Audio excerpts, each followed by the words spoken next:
शिक्षा व्यवस्था को तीन तरह से नष्ट किया जा सकता है।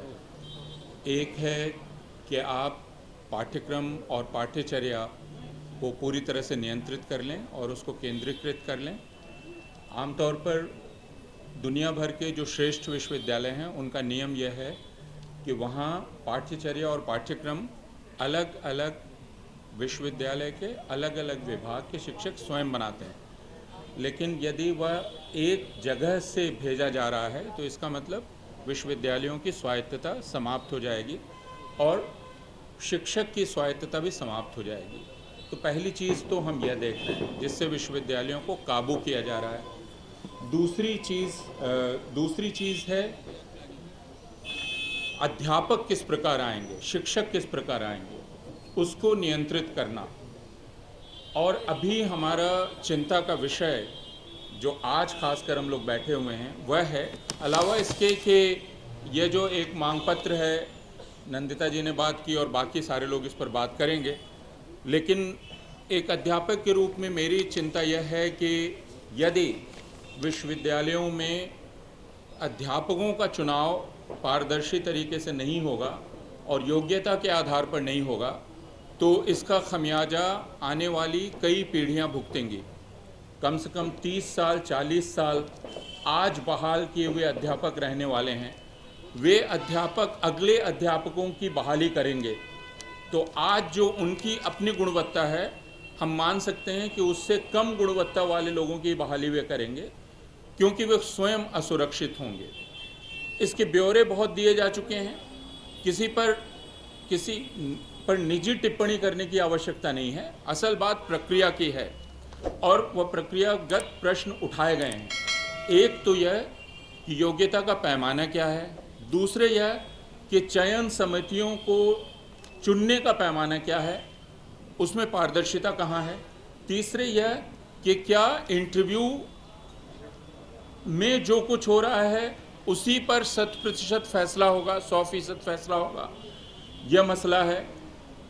अगर इंटरव्यू पर आप 100% नंबर दे देंगे, 100 के 100 नंबर दे देंगे, तो इसका मतलब यह है कि अंदर जो 5 लोग बैठे हैं, 8 लोग बैठे हैं, वे 2 मिनट 3 मिनट में किसी के बारे में फैसला कर रहे हैं।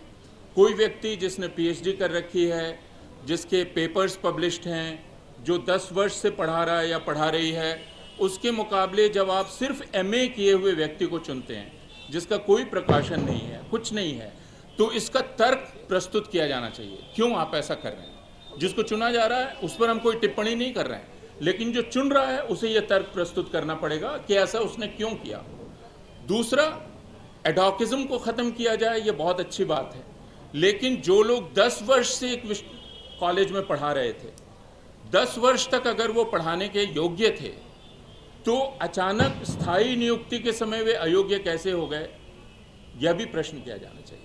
हमें जो चारों तरफ से खबरें मिल रही हैं, इंटरव्यू में जाने वालों के द्वारा, टीचर इंचार्जेस के द्वारा, कई हेड्स के माध्यम से जो खबरें मिल रही हैं वे बहुत चिंताजनक हैं और वे दिल्ली विश्वविद्यालय, उसके पहले जवाहरलाल नेहरू विश्वविद्यालय और दूसरे केंद्रीय विश्वविद्यालयों की प्रतिष्ठा पर वो धब्बा लगाने वाली खबरें हैं।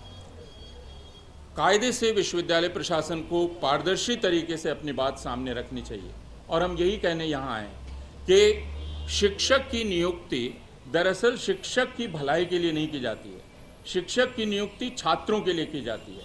तो अभी यदि शिक्षक की नियुक्ति एक ऐसी प्रक्रिया से हो रही है जो दोषपूर्ण प्रक्रिया है, जो संदिग्ध प्रक्रिया है, इसका नतीजा छात्रों पर पड़ेगा। और यह आखिरी बात मैं कह रहा हूँ, ये इसलिए महत्वपूर्ण है कि निजी विश्वविद्यालय और बाकी विश्वविद्यालय एक एक अध्यापक की नियुक्ति में खासी मेहनत करते हैं, बहुत वक्त लगाते हैं। हमारे यहाँ नियुक्ति 2 मिनट 3 मिनट के इंटरव्यू पर हो रही है। इसका मतलब पब्लिक यूनिवर्सिटीज़ जिसमें साधारण लोगों के बच्चे बच्चियाँ आते हैं, उन पब्लिक यूनिवर्सिटीज़ में अब पढ़ाई की गुणवत्ता का कोई प्रश्न ही नहीं है। तो ये पूरा का पूरा खमियाजा, ये पूरी जो कीमत है, यह कीमत इस समाज के जो सबसे हाशिए के लोग हैं उनके लड़के लड़कियों को अदा करनी है। यह समाज का मसला है, जनता का मसला है, किसी एक एडहॉक टीचर के निकाले जाने, उसकी आजीविका, उसके घर चलने, उसके यहाँ चूल्हा बुझ जाने का मामला नहीं है। इस तरह से ही इसको देखा जाना चाहिए। और ये अच्छी बात है कि हमारे पास जनप्रतिनिधि बैठे हुए हैं, वो जनता के प्रतिनिधि हैं, वो सिर्फ इन एडहॉक टीचर्स के प्रतिनिधि नहीं हैं। तो उस दृष्टि से इस विषय पर विचार करना हम लोगों के लिए बहुत ही आवश्यक है। बहुत शुक्रिया।